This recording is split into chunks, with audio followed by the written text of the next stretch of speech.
While computer has RAM issues, you might experience the blue screen of death, sudden restart, or system freezing. Clean the RAM gold pins.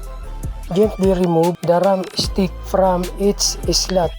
Using a white rubber eraser, gently rub the gold contacts strip at the bottom until they look shiny. Make sure to wipe away any eraser shaving before installing. Another isolation, the RAM might simply be loose or the specific slot might be faulty. Reinsert the RAM into the slot and ensure the lock on both ends click into place. If it still doesn't work, try moving the RAM to a different available slot on the motherboard. This helps to determine if the original slot is defective. Test individually for multiple RAM sticks. If you are using multiple RAM sticks, try booting the computer using only one RAM stick at a time. If it boots successfully, swap it for the other stick. This process helps you identify which specific stick is faulty or defective. Another isolation, Windows Memory Diagnostic Tool.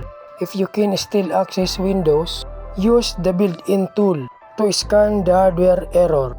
Press Window key +R, type, and hit Enter. Select Restart Now and check for problems.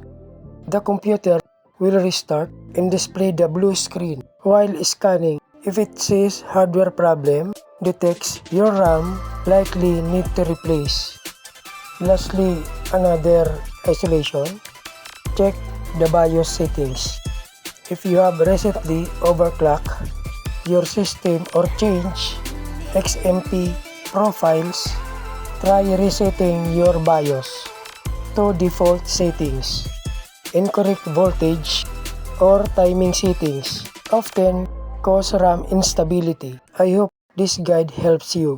Don't miss the next fix. Hit that subscribe button for more step-by-step tutorial and tech deep dive. Thank you for watching.